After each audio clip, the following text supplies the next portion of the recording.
Florida Governor Ron DeSantis recently signed legislation renaming Palm Beach International Airport to President Donald J. Trump International Airport.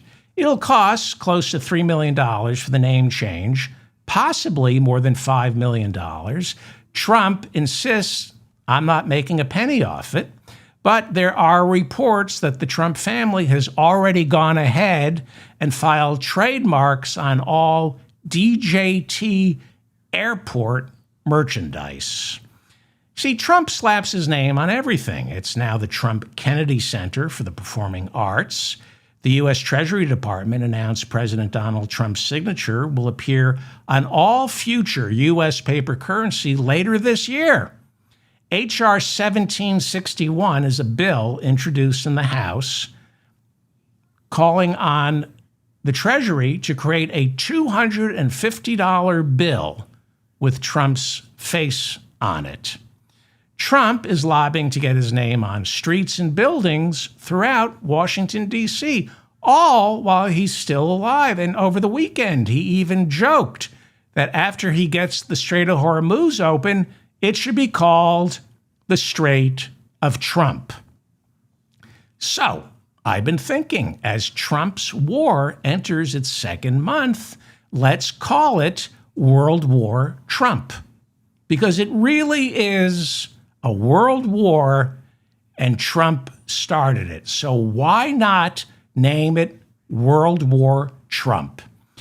It's worldwide, not just the Persian Gulf, but Israel and Iran is now firing missiles again at Turkey. So NATO might actually get dragged in to this after all. And it's not just Russia helping the Iranians kill our soldiers. The New Republic reports China is lending its satellite intelligence to the Iranian army to help them target our 50,000 soldiers stationed in the Middle East. Well, there are more than 50,000 now. There's probably 65,000.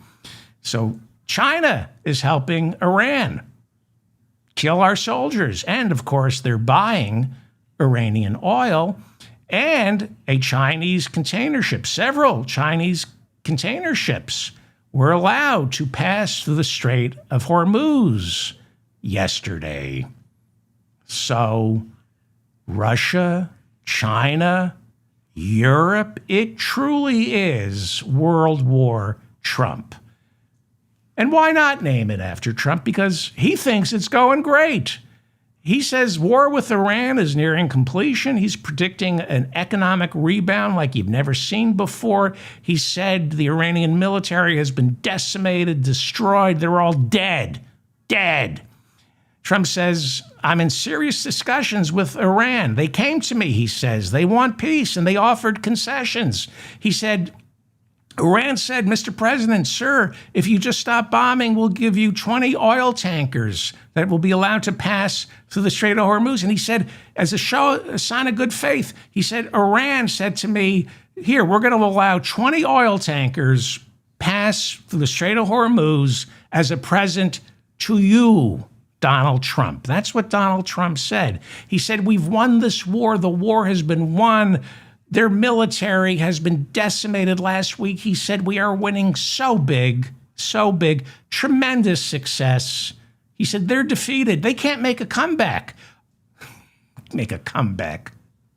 Like it's Kevin Costner trying to find a movie that will rejigger his career, which he did do. Over the weekend, Trump said, we've blown Iran off the map. We've met my own goals and Putin's, and we're ahead of schedule. The Navy and Air Force, quote, dead. No defense. He said the U.S. has achieved total regime change in Iran. According to Trump, the U.S., he says, is now negotiating with a whole new set of people who are, quote, much more reasonable than previous leaders.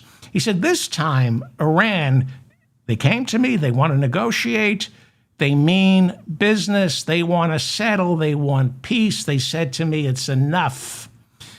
He says, we have a major point of agreement. Can't talk about it. We have a major point of agreement. He said, I will tell you this, though. Iran told me they're willing to give up their nuclear weapons plans. They came to me and said they want to talk and we're giving up our nuclear weapons plan. They never had plans for nuclear weapons. Ask Tulsi Gabbard, your director of national intelligence. They gave it up in 2003. Well, the truth, there are no negotiations. I know it's hard for you to believe, but Donald Trump plays fast and loose with the truth. There's no dialogue. There are no negotiations. Iran says it was the United States that came to Iran asking to begin peace talks. Iran won't pick up the phone. It won't talk to the United States. Pakistan has become the intermediary. Trump gave Pakistan his 15-point peace plan and asked Pakistan to give it to Iran, and Iran told Pakistan to tell Trump, you know what. Iran called Trump a pathological liar. They said, we didn't give him any presents. We never allowed 20 tankers of oil to pass through the Strait of Hormuz. We didn't give him a gift. And it turns out there's no evidence that 20 tankers ever passed through the Strait of Hormuz.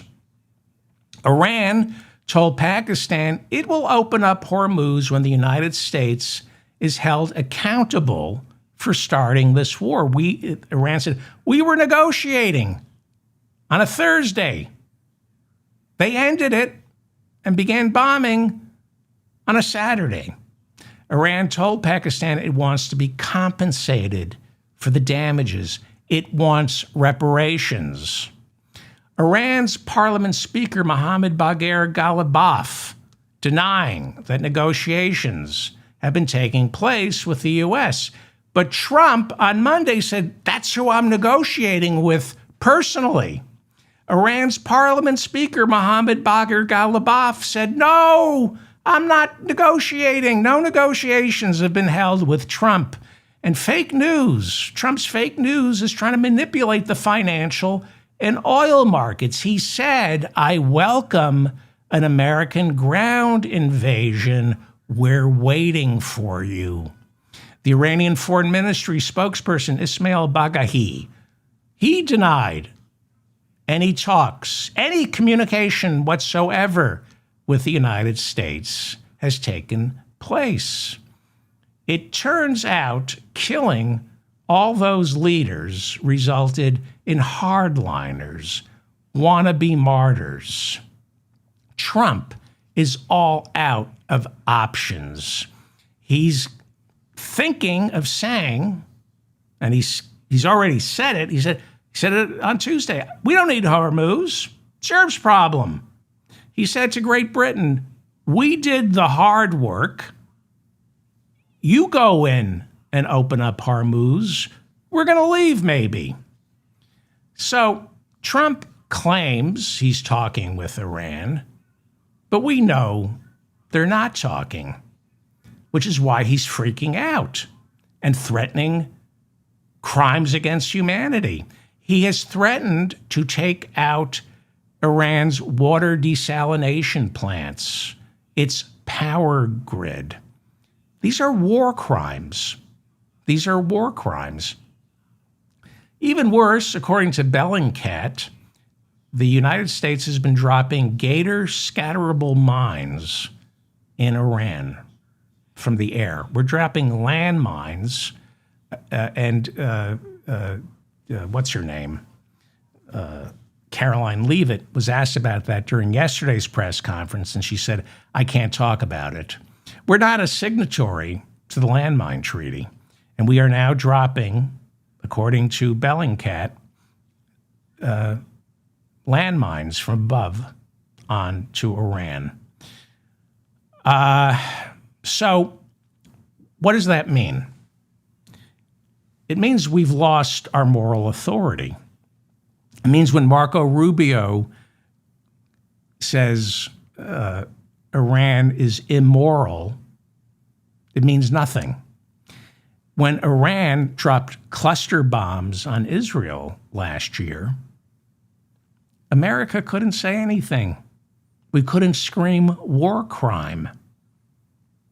We're threatening war crimes. We're dropping landmines. And we torture.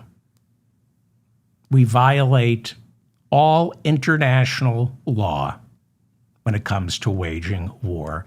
The airstrikes on narco-terrorists in the Eastern Pacific and the Caribbean, those are war crimes. Those are against the law. You can't shoot boats because you think they're narco-terrorists. You got to give them an opportunity to surrender. You can't shoot survivors, which we've done. These are war crimes. There's no question. No question. We've lost all moral authority. When we began waterboarding and torturing inmates at Gitmo, John McCain, who was tortured in North Vietnam, was outraged. And he said one of the reasons we don't torture is we don't want our soldiers to be tortured. That's one of the reasons. It's tough when Iran is dropping cluster bombs on Israel and the United States has to remain silent on that. He is out of options. Now, I think the best thing he can do, and Nancy May said this, is declare victory and leave with the Strait of Hormuz closed, and then let Europe, which needs the oil, negotiate some kind of deal with Iran. Europe is sitting it out.